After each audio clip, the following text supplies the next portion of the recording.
All right, what is going on, y'all? It is the Caveman going live after the Monday Night Football game, just to discuss Week 11, talk about the game tonight, and have some thoughts cross my mind, and just have some conversation.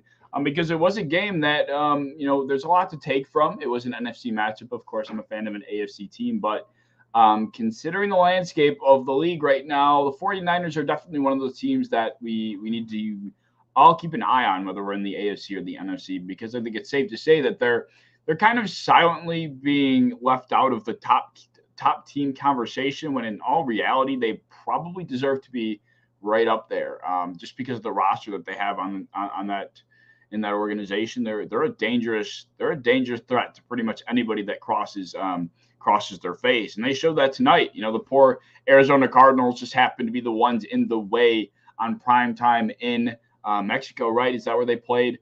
And it was ugly. It got ugly pretty fast. It was a miracle the Cardinals even scored a touchdown to begin with. Um, but yeah, I mean, poor Arizona. I felt bad for Colt McCoy. I don't know about you guys, but poor Colt McCoy was getting smacked back there, left and right, and the dude was really banged up at the end. And we saw Trace McSorley go in, and for a funny story that I'll get to in a little bit, regarding the fantasy game, um, it was an interesting game. As far fetched as it was, there was some excitement at the end for someone like myself and my family, just because of one of the guillotine fantasy leagues that we're in. And I'll get to that in a little bit. I'm just finishing tweeting out the link real quick before before I really go live here. Live post game reactions. Um, all right. Live after Monday Night Football.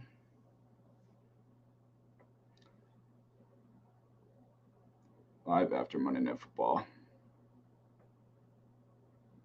All right. That's out.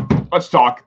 Raleigh, what's going on, man? Happy to see you in the chat as always. Always appreciate you stopping in and leaving your thoughts. Gonna have some conversation tonight, some very healthy conversation, and you're always here to contribute, and I appreciate it. Some of these primetime games have been yikes. Yeah, it's safe to say that they have not been the prettiest games. Tonight was no exception. At least there was scoring, there was excitement, but it definitely was not the prettiest primetime game that we've had. No, it looked a little bit competitive to begin with. The 49ers weren't, looking too fluid offensively for a short spell of time there. And the Arizona Cardinals were able to break off a few big plays, and they put up 10 points early on. And I think it was a 4-point game, halfway through the second quarter. So, to the Cardinals' credit, they were starting Colt McCoy. A lot of other injuries on both sides of the ball, and they tried to fight, but the San Francisco 49ers are a team that 100% deserved to decimate the Cardinals, man. It was just not a fair matchup from the start. It will never get better than the Colts Broncos. I thought the Colts Broncos game was so bad that it was entertaining. Like it was just so ugly from both teams. Like you didn't know what was going to happen next. Like for the most part, you were sitting there bored.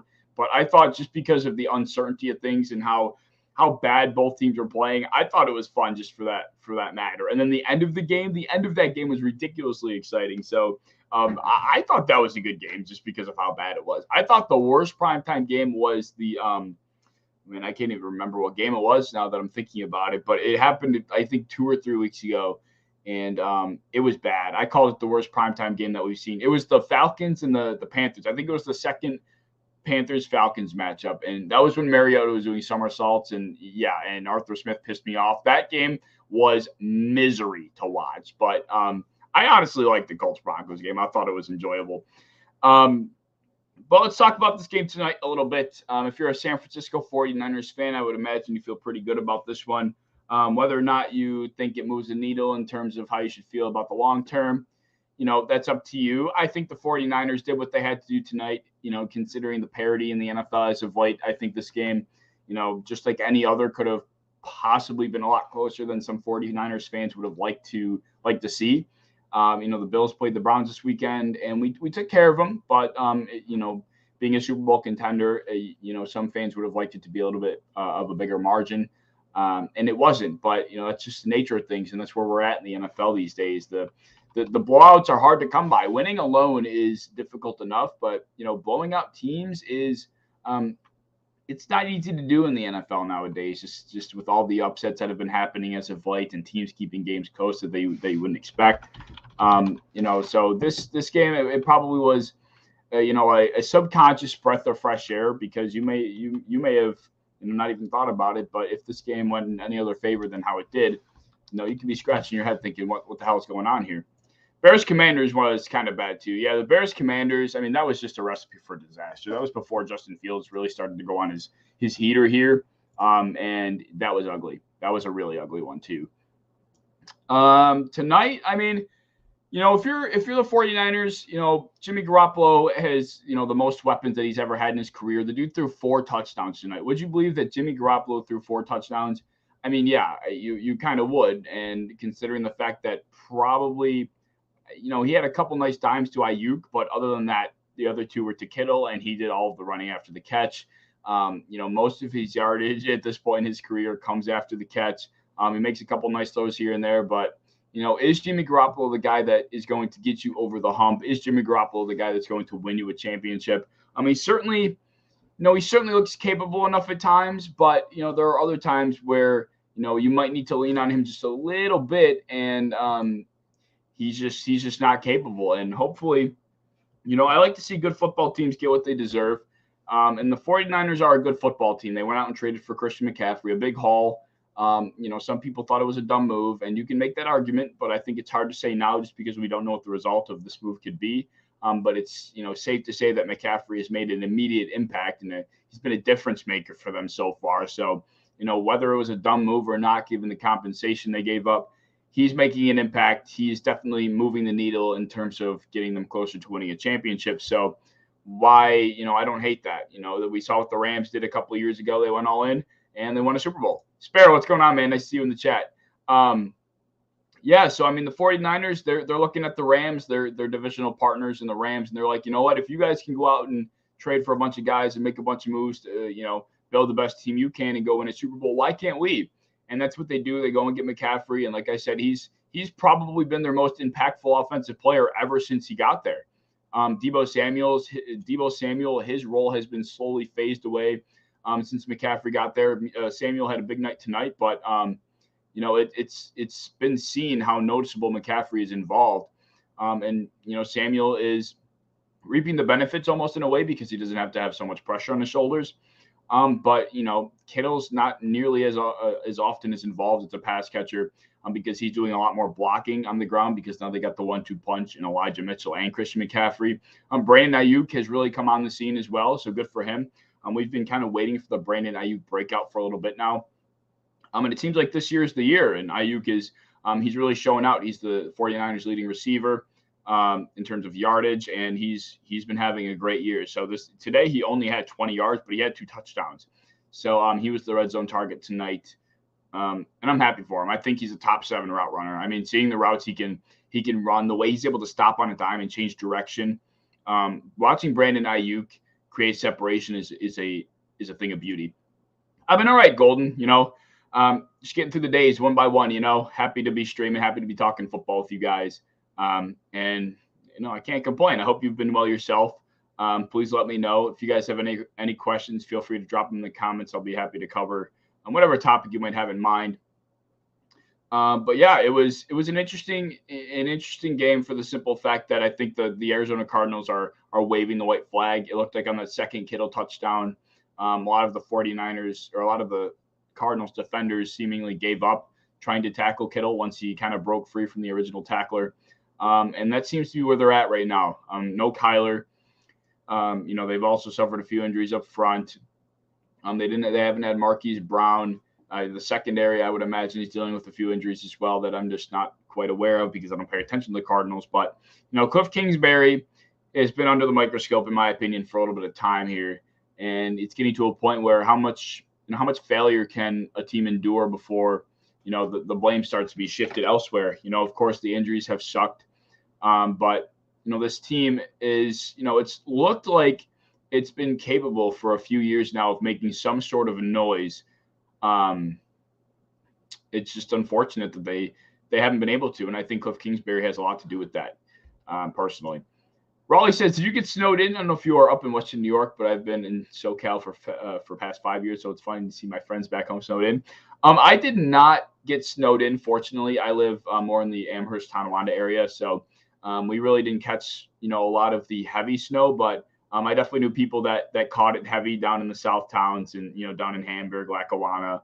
They got hit hard, and they were really having a hard time getting out there, getting out of there. So fortunately for me, I did not, but. Yeah, I mean, we still got our fair share for sure. We just didn't get hemmed in the same way that a lot of other people did. But yeah, it was the typical Buffalo snowstorm. Everybody freaks out about it. I feel like this kind of thing happens like once a year. There's some mass snowstorm, and we're all having to huddle inside for a couple nights. It's nothing that I feel like we're not used to. Josh Allen injury is hurting the Bills. I think Josh Allen's injury is partially why, he's playing the way he is. I think he's a little bit nervous. I think his head is really what's holding him back at this point. I think his confidence has kind of been sucked out of him. He doesn't want to make a mistake. He's playing conservative football. But I also think the elbow probably does have something to do with it as well. And I think, we're kind of discounting that a little bit too much. And we have to recognize that, he's not a bionicle. Like, the dude is human, whether it comes to his mind or his physical presence. Like, he just can't play through every little thing that he experiences. He just can't, play through and, embrace the pressure every single time that he feels it. He might crack sometimes, and we're seeing Josh Allen crack. So I'm not worried. He's going to get right. And it was nice to see in that Browns game, us win the game in a different fashion that didn't rely on Josh Allen. So it does hurt the Bills, but I'm not too worried about it down the stretch. In terms of, I thought it was interesting tonight seeing the 49ers really, when they want to get run heavy, they bring in Elijah Mitchell, and they get physical. Christian McCaffrey's not nearly as physical as a back as Elijah Mitchell is. And when they're looking to chew clock, when they're looking to really ground and pound, Elijah Mitchell comes in, and McCaffrey kind of loses his role a little bit. And it's a dangerous 1-2 punch. It's frustrating for fantasy owners, of course, but for a 1-2 punch, Elijah Mitchell next to Christian McCaffrey certainly. I think it's up there, one of the best duos in the league, next to Kareem Hunt and Nick Chubb. I would argue that it's up there, with, them. Who else is a very solid duo that I'm not going to be able to think of at the moment? But irregardless, you got Elijah Mitchell and Christian McCaffrey. You want McCaffrey out there for the first, for a passing down, or maybe to, get open in the flats, or, run an angle route over the middle for Jimmy Garoppolo. And that's what you have McCaffrey for. If you want to open up some space for McCaffrey to run as well, he can do that. But, when you want to get physical, you want to line up in pistol, I form. You want to get some motion, bring in the extra tight end. And you just go to work with Elijah Mitchell. It's a really dangerous punch. The 49ers are quickly becoming a team that I wouldn't want to see, no matter who you are. The Dallas Cowboys, I think they're looking like a true contender right now, especially after what they did to the Vikings. But, I think it's safe to say that the 49ers can play right with that team. And we saw the 49ers take down the Cowboys last year in the Cowboys' big blunder. And, what's stopping me from thinking that the 49ers couldn't go ahead and make a similar run to last year? And now I think they're looking like a better football team with Christian McCaffrey there. So, as long as that 49ers secondary, the 49ers defense as a whole can stay healthy, they're going to be a really tough team to beat, because they're not going to get stopped offensively. George Kittle, if he has to go out and catch passes, he can. If they have to get physical, Elijah Mitchell can run between the tackles. If Christian McCaffrey needs to catch a pass out of the backfield to pick up a couple of yards to be that safety valve for Jimmy, that's possible. If Brandon Ayuk needs to get separation on a couple guys, he can do that. If Debo needs to get some yards after catch, he'll do it. I mean, it's just the amount of options, weapons, the playbook, the way the playbook is so open for this team is something that only offensive coordinators could dream of. And they can pretty much do whatever they choose in this game. And good for them. I think, trading for Christian McCaffrey really opened things up. And that's what you do. Good teams go get good players when they're trying to win a championship. It's as simple as that at this point in time. I liked what James Cook did Sunday as well. It looked like he's slowly picking up traction. He's starting to get more and more confident, and that's what we need. We all know he's talented enough. He's got the tool belt to be a successful change of pace back in the NFL, hit a hole, flick on that burst and, gain a couple extra yards hitting the edge. We know he's capable of doing it. It's just a matter of, garnering that confidence. And I think that's what he struggled with up to this point. And it's nice to see him have such a nice game against the Browns. I think he's slowly gaining that traction. And once he's able to really, metaphorically stick his feet in the ground and he really starts running, it's going to be tough for him to slow down. So I'm happy to see him really starting to come into his own, serving the role that he has here in Buffalo. And I'm honestly shocked with the amount of work he's seeing on the ground, actually running it. I thought he was going to be seeing a lot more work as a receiver, but it's been just as the change of pace 1-2 punch next to Devin Singletary, and I'm here for it. If Nyheim Hines is going to serve the role of being the pass catcher, the guy that's somewhat of a change of pace, the guy that you want on third down, then so be it. And if James Cook can really come into his own as a runner, I'm here for it. I really am. Yes, the running game was excellent for the Bills yesterday. Pokemon says that was a one-sided game. Since when does Jimmy look like a starter? Jimmy looked like a starter because the whole playbook is open for him, and he's got the best offensive cast that we've seen for a singular quarterback in a very long time. I mean, I can't even think of, a team that looks like the Avengers more than the 49ers do. I mean, I was just talking about it, right? If Deebo Samuel needs to get a couple yards after catch, they can get the ball out to him fast, and he'll pick up a first down or two. If George Kittle needs to block for Elijah Mitchell to gain a few yards up the middle, if they're getting physical, he can do that. If George Kittle needs to catch a pass, he can do that. If Christian McCaffrey needs to gain a few yards on the edge, running the football, he can do that. If Christian McCaffrey needs to line up wide or, line up as a safety valve for Jimmy Garoppolo to catch a pass and pick up a first down, he can do that. If Brandon Ayuk needs to get separation in one-on-one to score a touchdown like he did twice tonight, he can do that. I mean, the possibilities for this offense are pretty much endless. And it's a terrifying thought. I sit back and I watch the Cowboys destroy the Vikings, which nobody would have expected, but I did take the Cowboys. I think the Vikings are the biggest frauds walking on God's green earth, but we can get to that a little bit later. I think as good as the Cowboys look this week, the 49ers match that. And I think right now, the Eagles are a little iffy to me right now. So if there's any team that's going to really challenge the Cowboys, I think it's going to be the 49ers. And eventually we might see a shifting of the guard where by the end of the season, we'll be talking about how the Cowboys are potentially the only team that can challenge the 49ers. Whereas right now, I think the conversation is the 49ers are the only team that can challenge the Cowboys. So that'll be an interesting dynamic to watch, down the stretch here. And I'm excited to see, how it unfolds, after the battle that they had in the wild card last year. They're certainly going to have, the game that they face each other because it's going to happen circled on their schedule. So definitely an exciting thing to see going down in the NFC. And who knows, maybe Tampa Bay starts to get their shit together and suddenly the NFC is looking a lot more dangerous than it does right now. Between the Eagles, who knows what happens with them. If the Vikings can somehow put their shit together, you got the 49ers, the Cowboys, and the Bucks. I mean, things can really get spicy over there. And the unknown aspect of it is what makes it so fun. Like right now, the AFC, we kind of know who the better teams are, the real teams are, I would argue. But in the NFC, it's looking like, who knows? A lot of unknowns over there. And I think it's a pretty cool, thing that's going on right now in the NFL. Your take about the Vikings is so true and funny, man. I've been on the Vikings ass for a few weeks now.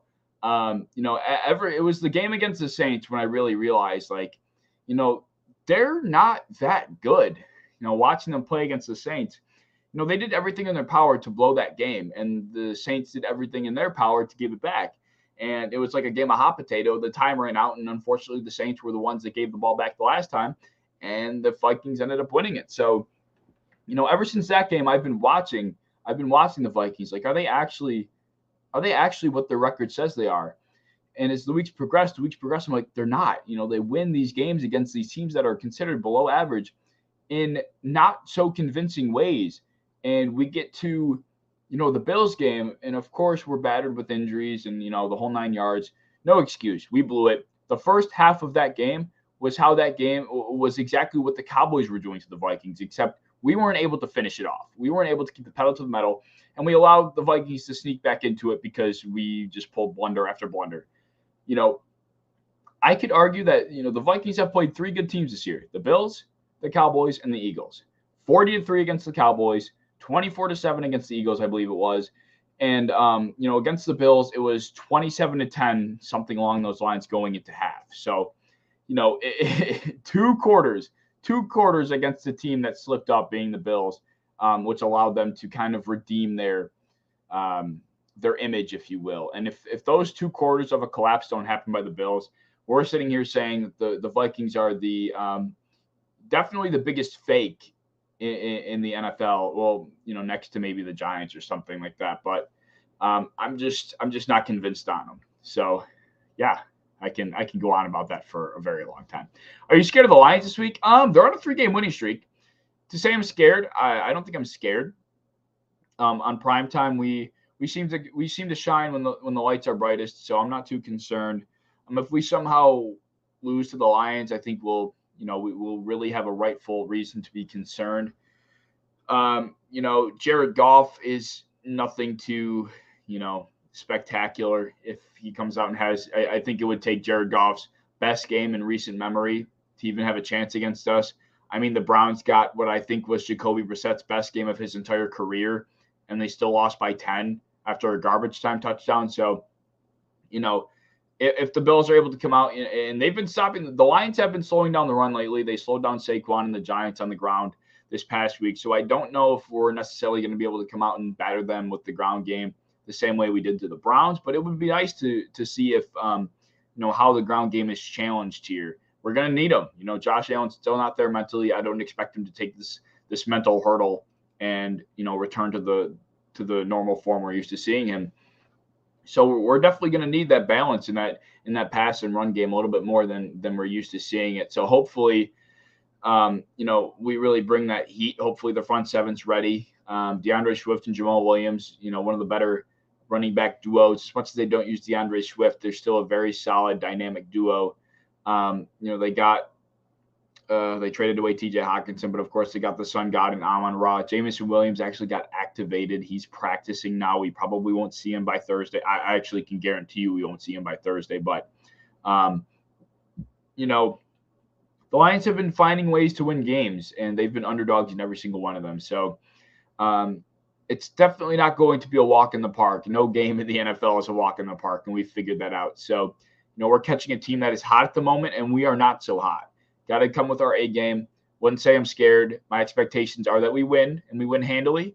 I think if this game is close throughout a majority of it, I think if the Lions somehow beat us, there's definitely a lot of room for concern in those given scenarios.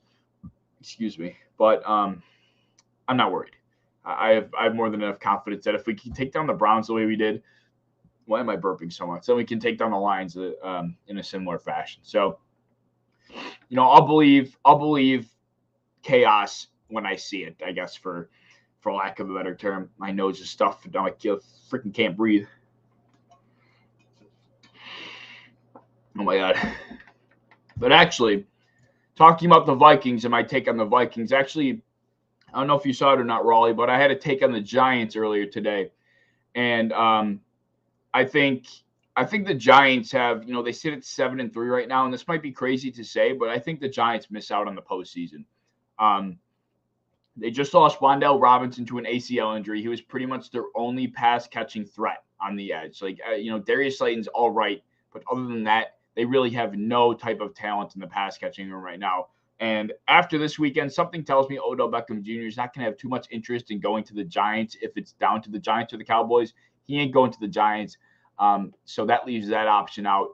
They lost to Dory Jackson in the secondary for about 4 to 6 weeks. That's a big blow. He's been playing excellent this season. And we've seen what happens when defenses phase out Saquon Barkley, right? Daniel Jones is only so efficient, and he's kind of capped off. He can only do so much with the talent he has surrounding him. And, and Brian Dable can only make so much work. So they're 7-3 right now. Let's look at something real quick. I can pull up their schedule just to recap my take here. Try and schedule. Let me share screen here. So if we look at the Giants' schedule, they are 7-3, but they probably have the worst of the matchups that they can be getting here. So they're 7-3, right? Weren't able to run the ball against Detroit. Weren't able to run the ball against Seattle. I think Saquon had a combined 80 yards in these two games here. They lost, and their offense did not put up points, and they struggled. Now they go against Dallas. We saw what just happened between Dallas and Minnesota. Safe to say that this is going to be a loss. Then they get the Washington football team, and this is an interesting one, right? Taylor Heineke's really rallied the troops. It seems like this team is getting the finding their bearings. Chase Young is going to be returning. The Washington football team are silently becoming a potential wild card team. We got to keep an eye out for them because I think they're 6-5. Let's take a look here. I think the Washington Commanders are 6-5 currently, and they are probably, in my opinion, the toughest team to run on in the entire NFL. They just held Dameon Pierce to maybe 20 yards, and he's been running through everybody that's been getting in his way. This defensive front is looking like it's returning to its form. So I don't see Saquon having much room to run in this game. And I think, the football team, or the Commanders, if you will take advantage of the fact that Daniel Jones really can't move the ball, and they'll score enough points to win that game. Then you get the Eagles. This is a toss-up. I wouldn't be mad if somebody presented an argument to me saying that the Giants could win this game, but just considering the state of the league right now, I don't think they come out with this one. So that's 3 straight losses. That moves them to 7-6. So then we go into another game against the Commanders, assuming things are still going well for them and their run-stopping defense is still as solid as it's been. I just don't see a reality where they win this game. I don't think the Giants – it's such a bad matchup. It's like the Commanders have not been good this season, but on paper, considering the strengths of the Giants, the strengths of the Commanders, it's such a bad matchup for the Giants. It really is. So that could be 4 straight losses. We're looking at 7-7 going into a game against the Vikings, who at this point, if all the one-score games they've been winning start to go against them, they could be in a very win-desperate type mode here come Saturday, December 24th. We're talking potentially 5 straight losses. That moves them to 4, 5, 6, 7. That moves them to 7-8. Then they get the Colts. This will probably be the one game on their schedule that I truly give them a chance in. I think at most we could see 2 more wins from the Giants, at the absolute most, being the Colts and being one of the Commanders games. I don't think they beat the Eagles. Not even once. I don't think they beat the Commanders. The Colts, I really give them one chance for, and 7-10, 8-9 is looking like more of a reality for them. And I like what Brian Daboll's done. He's tried his best. Brian Daboll's trying to do as much as he possibly can with the cast that he was given, but Daniel Jones is only so good. He's played great this season, but when you take away Saquon and his effectiveness, Daniel Jones with the other weapons is just not going to be enough. Their defense is not good enough to keep them in games to where that offense can score enough points. And I think it's all just going to snowball, especially considering the injuries, which we know the Giants have struggled with in the past, seemingly starting to mount up. So I don't know if it's a hot take or not, but I think the Giants missed the postseason and maybe finish with 8 wins if they're lucky. So a very unfortunate avalanche, I think, is on the way for that team. Going back on your point, Raleigh, keep cool and Singletary running, let Josh make smart throws. Yep. I think that's pretty much the recipe that won us this game this past weekend, and I don't see why we can't roll it into this game against the Lions on Thursday Night Football. And I think, Thanksgiving football at 12:30 p.m. But anyway, this is a game where I can see Josh Allen getting his confidence back. Like I said, I don't expect him to kind of return to that superhuman alien-like form, but I do think the lights are on him. Not a great team going against, not going against a great team. He's performed well on Thanksgiving in the past, so this could be the game where we see Josh Allen make 1 or 2 throws. We're like, wow, that's what Josh has been. That's what we're used to seeing Josh do, and hopefully this could be the game. This could be the opportunity where he really gains that confidence back and he kind of shakes off that conservative mindset that he's been playing with as of late. So hopefully this is a prime bounce back spot for him individually. Sparrow says, when Justin Jefferson made that one-handed catch, I was like, how did he catch that? If he knocked it down, we would have won. Yeah, Cam Cam Lewis knew very well that he should have knocked it down. It was the big topic of the post-game press conference for him. He just got to knock it down. I think it's just an instinct as a football player, not even just a defensive player, because we've seen in the past the Buffalo Bills secondary as a whole has seen in the past what just jumping up for the ball has done for us. And I think it's just the nature of a football player. You see ball, you get ball. It's as simple as that, and that's just what happened. So it is what it is. Hopefully the lesson has been learned. The last time that somebody made a ridiculous catch on us, I don't know if you guys remember, but when DeAndre Hopkins caught that Hail Mary, against us in 2020, I think it was 1 or 2 games later. I don't know who we were playing against, but it was like at the end of the first half or the end of the game maybe, and they chucked up a Hail Mary and it was caught, but it was short of the end zone. Does anybody remember that? That was like PTSD. I'm like, we can't be doing this, yo. Like, that's 2 Hail Marys caught. Granted, one was not impactful, but 2 Hail Marys caught in the span of 3 games, 2 or 3 games. That was like, yeah, what's going on here?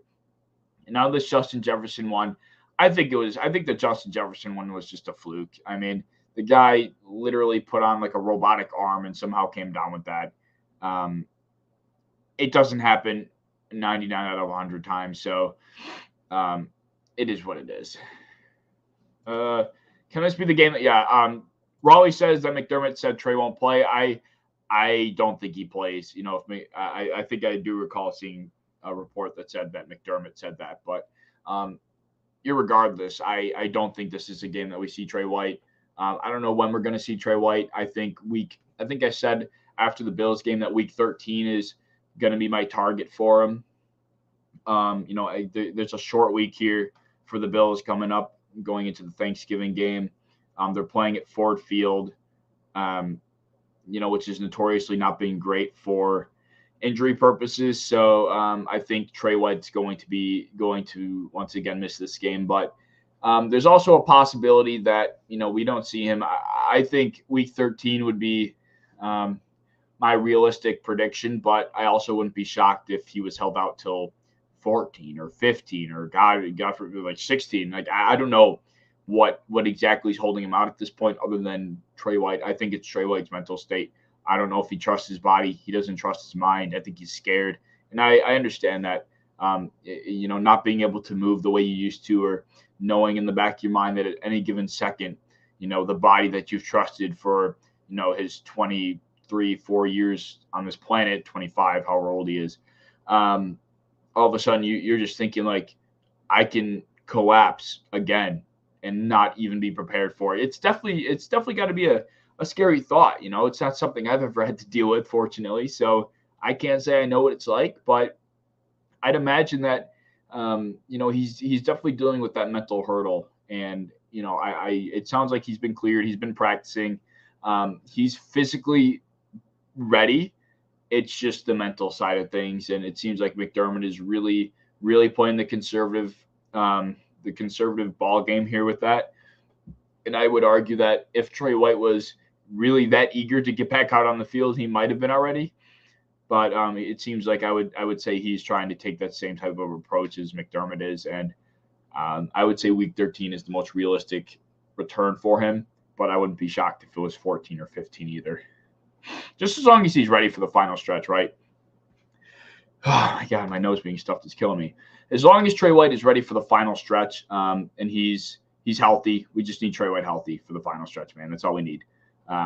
So once he's able to get back, Jordan Poyer's hopefully healthy at that point. Hopefully Tremaine Edmonds is healthy. We just need them all to be healthy down the stretch. Simple as that. I want to show you guys something. If you're watching this stream right now, please stay for just a second. I want to show you something. So in this 49ers Cardinals game, my dad runs a guillotine fantasy league. If you don't know what a guillotine fantasy league is, long story short, there's 18 players. You all draft a team, and every single week, you just have to be the player that doesn't score the least amount of points. If you score the least amount of points, you get eliminated from the guillotine. Your players go up for auction, and it's a reoccurring theme week after week. So this week, right, coming down to the Cardinals and 49ers game, there was Jake and there was Travis. Travis had a 1.2 point lead over Jake. So just barely a 1 point lead over Jake. Jake had Kyler Murray at quarterback, but did not act fast enough to replace him after he got ruled out. So Travis, the one with the 1 point lead, went out and took Colt McCoy and Jimmy Garoppolo off the waiver wire so that Jake couldn't have a quarterback for tonight. So now Jake's going to this game without a quarterback, and he's down by 1.2 points. What does Jake do? Jake goes out and hold on, let me see if I uploaded the picture. Jake goes out and he picks up Trace McSorley. Jake picks up Trace McSorley just in case Colt McCoy gets pulled out and he has an opportunity to win. He only needs 1.2 points. How hard could it be? Well, when you don't have a quarterback, it's seemingly impossible. But he goes out. Is this the right picture? He goes out and gets Trace McSorley. Here it is. He put Trace in. Trace gets 1.96 points and secures the victory. Do you know how sick I would be if I was Travis? Like, I would be so sick if I was Travis. Oh my God. Look at this. Look at this. How so sick. So Travis goes out. He's got 97.7 points. He picks up Colt McCoy. He picks up Jimmy Garoppolo. He's got a 1.2 point lead. He's doing everything a smart general manager would do just for Jake to pick up Trace McSorley to get put in the game at the end and screw it. I've never seen something crazier. Trace McSorley is the GOAT. Trace McSorley, I don't think he understands. Like, Trace McSorley will never understand what he did tonight. He'll never know. But it was the craziest thing I've never been a part of in my life. It was by far if I'm Travis, I'm quitting. Like, I'm quitting forever. This is by far the worst beat in fantasy football I've ever seen in my life. I've never seen a beat worse. When my dad told me that that's what Jake was doing, was playing Trace McSorley just for the hell of it, I'm like, that's funny. Could you imagine if that actually happened? And it happened. Like, if you're Travis, like, what do you do? Like poor Travis. I don't know Travis. I know Jake. I don't know Travis. I feel so bad for Travis. He actually, because it's on Yahoo, right? He sent out a message saying, good luck to Jake or whatever. It sucks that it went this way, blah blah blah. It's like, how are you so calm? How are you like okay after that? If that happened to me, there would be I would be gone and never to be heard from again. Like, I think I would go off the grid. Like, I think I would actually go off the grid if that happened to me. Terrible. Worst beat I've ever seen. God, fantasy football is a harsh thing sometimes. Sometimes it's great. Sometimes you'll love it. But other times it is a very, very, very harsh thing to play. So yeah, that was as bad as the game might have been. Just put it into perspective. As bad as your fantasy season might be going, as bad as the Buffalo Bills may have played as of late, at least you didn't lose your guillotine league because of freaking Trace McSorley getting put in on the last 2 drives of the game to can your ass. Just the other crazy part is Trace McSorley went in. He had 2.96, or no, he must have had 2.06 points or something like that. Or no, I think he had like 2.5 points. Trace McSorley at one point had 2.5 points. Or wait, no, I would actually know how many points he had. Hold on. It's this picture. Oh, wait, this picture. Trace McSorley had 2.96 points, right? And he threw that interception at the end. I don't know if you guys saw that either, but Trace McSorley threw that pick at the end. So I'm watching with my brother, and he throws the pick. And I'm thinking to myself, oh my God, like, we jump up because we know that in most fantasy leagues, an interception is -2 points. Trace was at 2.96. He throws that pick. We're thinking it goes down to 0.96, and suddenly Travis is back in the lead. But in this guillotine league, I don't know why, the interception was only worth 1 point. So Jake just barely hangs on to the lead, just barely. When I saw Trace throw that interception, I couldn't believe my eyes. Like, it almost turned into an even worse beat than Travis's. Could you imagine being Travis and thinking you're down and out, and then suddenly Trace throws that pick and you're back? And Travis probably thought he was back. He probably got teased. Oh, what a night. What a night. How terrible. If I'm Jake, my heart is racing. If I see Trace throw that pick, I'm breaking a window. Like I'm punching a hole in the wall. Like a door is not remaining on its hinges if I'm Jake and I see Trace throw that pick and I think it's -2 points. Wow, what a night. What a night. That was crazy. Oh man. Yeah, so I wanted to touch on that. That was a pretty funny experience that I had tonight watching that all unfold because I've never seen anything like that in my all my years of watching football, playing fantasy football. Never once. One fantasy team is all I can handle. I play too much fantasy football and I know it every single year. I'm in too many leagues, but every single year I do the same thing to myself. I just enjoy it too much.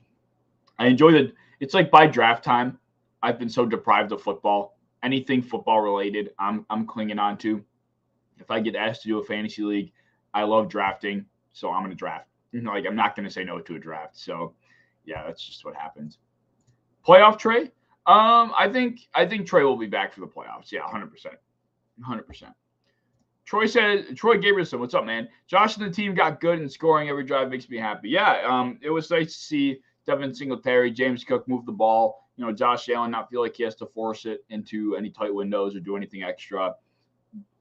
And he was able to really do his job diligently. And it was a breath of fresh air. A lot of fans were not happy with the win, but I was satisfied for a team that struggled the way we have as of late, the way we struggled to run the ball, to win a game like that. It was new for us. We won the game. I talked about this a lot after the game, but we won the game like a normal football team. And I don't think we're not used to that as Bills fans. We're not used to winning a game like a normal football team. We're not used to our quarterback just having to play dumbed down, simple football, and we win on the ground. And it's kind of boring, but it gets the job done. We're just not used to that. So I thought it was a breath of fresh air to me. A lot of people were freaking out about it, but it is what it is. I'm happy with the victory. But yeah, I mean it's midnight. Oh boy. All right. It's midnight. We're about 40, almost, inching up to 45 minutes in. If you guys have any other questions, feel free to drop them in the comments. I'll be happy to touch on them. But it's probably about all I got personally for the night. And yeah, thank you guys for all stopping in. It's always exciting to have the conversation with you guys. No cave tomorrow. I said it after the Bills game. I thought I had scheduled somebody for Thursday this week instead of Tuesday, and I forgot that Thursday was Thanksgiving. So now I don't have a guest for Tuesday, and I had that guest for Thursday moved to a different week. So yeah, that's why there's no cave this week. But it is what it is.